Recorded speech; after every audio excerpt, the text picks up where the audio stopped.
Hey book friends, welcome back to the channel. Welcome to a book haul, a bit of a book haul. You know what? I'm so excited for a lot of these books and I've read a lot of them. So it's okay. It's all right. We'll call this my spring book haul because I have not done a book haul since 2024. And so this will be the first book haul of the year. Let's hop in and I will chat about all these books that I bought for myself and I am so excited for.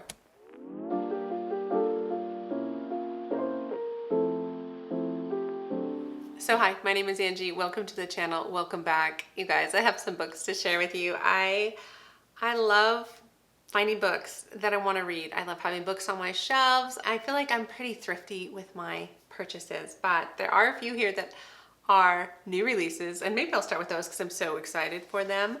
The first being this book. I haven't read it yet. It's like on my short list. I really want to get to Rebel Witch by Kristen Ciccarelli. This is the second book in the Crimson Moth series. First book is The Heartless Hunter. It's about a witch hunter situation where they're both kind of playing each other. And oh my gosh, the way the first book ended made me so excited to hop into this one. And it is a duology, so this finishes off the story. Oh, you guys, Rebel Witch is the first one I want to share with you. The other one, okay, I've already read this. It was probably my most anticipated of the year, of really like the last 2 or 3 years, however long it took for Tracy Deonn to put out the third book in the Legend Born Cycle series. This is called Oathbound. I loved it. I know this is not a review of the book. It's not a wrap up. I will talk about this in my March wrap up because I recently finished it and there's just a special place in my heart for Bree and Selwyn and Nick and all the people in this story, but mostly Bree. She's honestly one of my favorite characters, regardless of the fact that it's YA, Arthurian legend. I've talked about this a lot. Really, it's a fun story about this girl as she comes into herself and her found family and what she has to fight against, and it's just fantastic. All right, the next book that I just got, like it was one of my pre-orders. I'm just started it, like I'm not too far, but I'm in it, is The Rag Picker King by Cassandra Clare. You guys, I read Swordcatcher last month, February. I loved it. It surprised me. It surprised me so much how much I loved that book. And this just picks right up where that book left off. So this series, I think it's called The Chronicles of Castellane. In Swordcatcher, we're really following three main characters, Kell and Prince Connor. Now, Kell is Connor's sword catcher because at the beginning of the book he was brought out of an orphanage. He kind of looks like Connor, and he agreed to be brought into his life to act as his, not bodyguard, but like that he can sometimes pretend to be Connor. So he had to spend his whole life mimicking Connor, learning Connor, but along the way they have become more than brothers, really. Their friendship is really strong, and that's like one of my favorite parts about the book. And then we're also following another character called Lynn, who in this world is part of the Ashkari, and her people group are some of the only people that still have magic. Just a skosh, because there was this thing called the Sundering, which took out the magic from the world. And so in a way, people don't really trust her people because they still have a little bit of magic. Now, she's been trained as a physician, and she has some interactions with Kell and Connor, and it's really fun. So my sister gave me this one, and so this is called The Dead Guy Next Door, a Riley Thorne novel by Lucy Score. Now, I haven't ever read anything by Lucy Score. I thought she was a romance author? I'm not sure. So this book kind of reminds me of the Thursday Murder Club. That was what kind of drew me in when I read the synopsis, which has to do with our main character of Riley, who's divorced and broke and living with elderly roommates. Maybe that was it. But then it says, just when things seem like they couldn't get worse, a so hot he could be illegal private investigator shows up on her doorstep looking for the guy next door who turns up murdered. I don't know, it just sounds really fun, and this copy is just beautiful. Okay, another one she gave me is The Shield Maiden by Sharon Hemricks. Now this, again, gives me Norse mythology. I'm drawn to it, even if I don't always love some books. This is about one of the Norse gods, right? I think that's it. Freda. Her uncle is the great King Beowulf. And so, is this a retelling? I'm not sure actually what this is. I will look into some Norse mythology before I pick that up. But I do have it, and it sounds really good. Okay, and then I did just make a book of the month order. I've been skipping a lot, but I love book of the month because you can easily skip, and then I just wait for something I want. That wasn't this month per se. There was just the book of the year selections. I've been curious about this book. So this is Phantasma by Kaylee Smith. Now this was popular last year. It has to do with, I believe, trials. I think she's looking for, no, she's trying to save her sister. Our main character is trying to save her sister, and in order to do that, she has to enter into Phantasma. Oh, that's right. It's kind of compared to Carval for adults, because Carval is that magical game, which I actually just read that recently and I really enjoyed it. So Phantasma I picked up. And then there were two books in the March selections that I couldn't decide between. And then I'm like, you know what? I want to try both. This one is a little bit more out of my norm. So this is called Wild Dark Shore by Charlotte McConaughey. Now, this just drew me in because of the premise of like this science research center on this island or something like that, and it's run by a family, and then there's a woman who like shows up on shore, like is washed up on shore, and she kind of shakes things up in this family, and I think it's like family drama, family secrets, but also like science-y kind of thing. Maybe not. I could be wrong about the science-y part, but I was like curious. And that is a fun thing about book of the month, because I wouldn't probably have picked that up if I weren't like trying to decide which to get.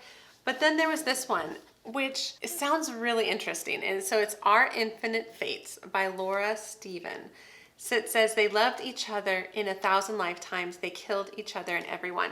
Now, what drew me to this book was the time aspect. I like books that mess with time. So the idea is that like they keep getting drawn back to each other in different lifetimes, right? And they're like this epic love, but for some reason they keep killing each other or something like that. And I think in this story, it's like they want to break that loop. For some reason, it has to do with a sister, I believe. And she wants to break the loop and not have it happen again. And I've heard the reveals are really good in this. Like you don't see it coming. And it has a little bit of that Addie LaRue, which wasn't my favorite book. I liked Addie LaRue. I just felt like that book was a bit long, but I liked the general premise of it. So that was my book of the month. I was surprised myself that I got that many books. Okay, the next set I've already read and I've talked about enough, but I'm just gonna hold them up because I purchased Fourth Wing and Iron Flame. I just got them off of Pango, and because once I did read Fourth Wing on my Kindle, I was like, I loved it. You know, I've talked about this. This whole series surprised me the beginning of this year. Like I just fell into it and it was fun, and I read all of them. So I have all of them now for whenever Rebecca Yarros decides to finish that series. Okay, I also picked up these books. So this is an example of where I bought a Kindle, you guys, so that I wouldn't purchase as many books maybe, but the thing is there's certain books that I enjoy like going back to. Like I'll randomly think about a character and then I'll pick up the book off my shelf and I'll like read some of my favorite parts. So I like having favorites on my shelves. And I read this book, House of Beating Wings. I got it from the library. I had never heard anybody talk about it, and I loved it. It was so much fun. So this is by Olivia Wildenstein, and it's a trilogy, and I read all three.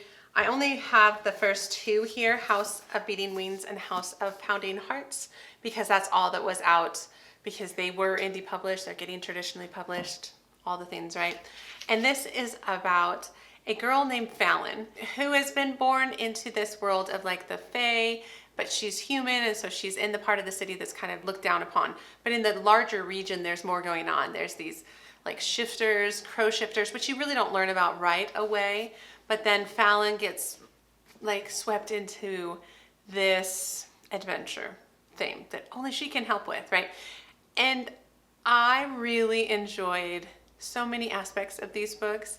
I liked Fallon. She was a little insufferable and sometimes she was a little impulsive, but I felt like not in an arrogant sort of way, which I have learned is kind of what I don't like in some of these young female main characters. Anyway, these are really fun. It's the Kingdom of Crows series. I highly recommend them. They're not talked about as much, but I like them a lot. So those are some other books I've already read that I have purchased. And I also already read Carval. Like I just said, I read this pretty recently and I really enjoyed it. This is by Stephanie Garber. And so again, I just went on Pango and I got the whole set.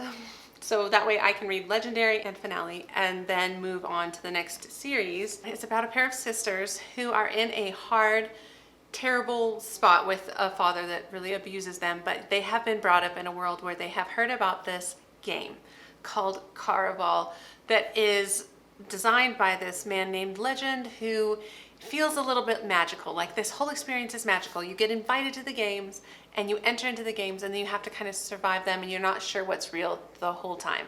And so that's what we're doing with our main characters of Scarlett and Tella. And Scarlett is this sister that's just a little older and more serious, and her younger sister's more impulsive, and when they get to the games, Tella goes missing. And so Scarlett spends the whole time looking for her sister. It's so good. It's really fun. And so I'm excited to just kind of read the other two. This was such a fast read that I feel like these will be easy to get through. And then I also picked up this book. I was making a Pango purchase, which clearly that's consistent, and they had this book along with something else I was getting, Apprentice to the Villain. I'll show you that in a second. But this is the Ballad of Never After by Stephanie Garber, which is the next series after Caraval, which you all told me I pretty much would enjoy this more if I understood this world, and that's the kind of reader I am. I was initially more interested in this story than this story, but I feel like I just love being completely immersed and knowing all the things, knowing all the Easter eggs, reading things in the correct order. That appeals to me as a reader. So I picked up The Ballad of Never After. Not quite sure what it's about. We have Jax and Evangeline. Don't know much more than that. So some other books that my sister was donating to me so kindly is some romance books, because she tends to be a bigger romance reader than I am, but I have found that I am enjoying romance, surprisingly. So I thought I should have some more on my shelves. The Spanish Love Deception by Elena Armas is one that she gave me. I'm excited about this. This sounds like a fake dating trope, like a girl who was bragging to her family that she has like this hot American boyfriend. She doesn't, and then her sister is getting married and she needs someone to go with her. And so it's a coworker situation. Like, they don't like each other, but I'm sure they will by the end. And then another one she gave me by that same author is The American Roommate Experiment. So this sounds like it's about a girl named Rosie. Oh, she quit her job to become a romance writer, and then her apartment in New York City, is like crumbling around her, and she goes to her best friend's apartment and she just wants to crash there until she realizes that her best friend has lent out her studio apartment to her cousin, Lucas. Lucas is my guess. And so, see where that's going, right?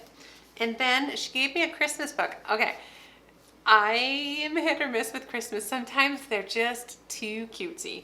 But she said this one was good. So this is a Sarah Morgan book, One More for Christmas. I don't really know much about this. I'm not sure if this is super Hallmark-y or not, but it sounded more about like a family than it was about love.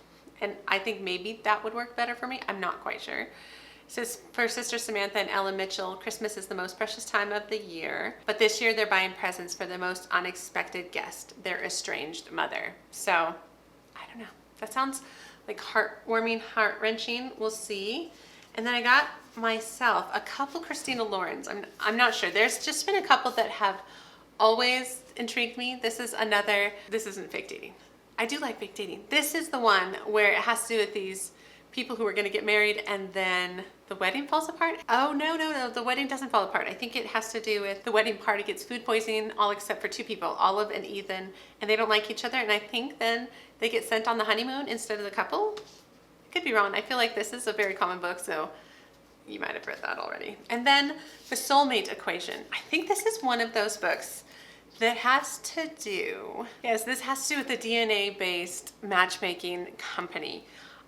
I just heard that and I wanted to read it. I don't know if people like this or not, but that's something that interests me. I really like those kinds of books. I feel like if you have more recommendations with that kind of an idea, like the latest Leanne Moriarty, I think I already hauled that. It's not similar, it's just that idea of, like, if you could see the future, know the future a bit, how would it work out? And that's what it makes me think of with the Soulmate Equation. Okay, my sister also was getting rid of her copies of A Good Girl's Guide to Murder by Holly Jackson, which I've been talking about the fact that I think I would like this series based on other YA series that I really enjoy, like the Truly Devious series, the Inheritance games, which that's not a murder mystery, but this is murder mystery. I've heard good things. I think they sound fun. My sister was also getting rid of her, what are they called? The Tide Child Trilogy. The first one being The Bone Ships by R.J. Barker. And then the second one is Call of the Bone Ships. And the third one is The Bone Ships Wake. Now, I have to show you this. She buys such beautiful copies, and they all make like the scene on the spines, and they have just, they're very pretty. But the premise made me really interested. Like, it feels like a more of a epic high fantasy pirate ship sort of idea. It sounds like there's this war between two nations, and they've always built their ships out of the bones of ancient dragons. But then the dragons disappeared, and now it looks like one has been spotted. So I'm not quite sure where that's gonna go, but Robin Hobbs says that it's brilliant, and I love Robin Hobbs. So this feels like a story I could really get into. Okay, the last couple I have here are a few sequels. So I also read Defy the Night by Bridget Kimmerer pretty recently, and I really enjoyed it. It was really fun. It's like a YA fantasy with a little romance in it. It worked for me. And so this is the second one. It's called Defend the Dawn. And it has to do with a place that is burdened by this like disease or illness that no one knows what to do with, but they found that the moonflower petal can cure it, or at least keep it at bay. And so it's caused this kingdom to struggle, and there's lots of stealing, and the rich people can afford the elixir, the poor people cannot. And our main character is acting as a bit of a vigilante, a bit of a Robin Hood figure to bring the cure to the poor people, to steal from the rich and bring to the poor, sort of idea. And then we have the royal family, who is the prince and the king, who are brothers, who are fairly young because their parents got murdered, and they're trying to rule this country and rule all these adults, and it's a challenge. And so I really enjoyed it. I thought it was really, really good. And then the last thing I picked up was this one, on a whim. I think it just sounds really fun, and it's The Undertaking of Heart and Mercy by Megan Bannon. So it says, true love might be the death of them. So Heart is a marshal tasked with patrolling the strange and magical wilds of Tanria. And then Mercy has something to do with undertakers. I've heard it's a bit cozy, but emotional.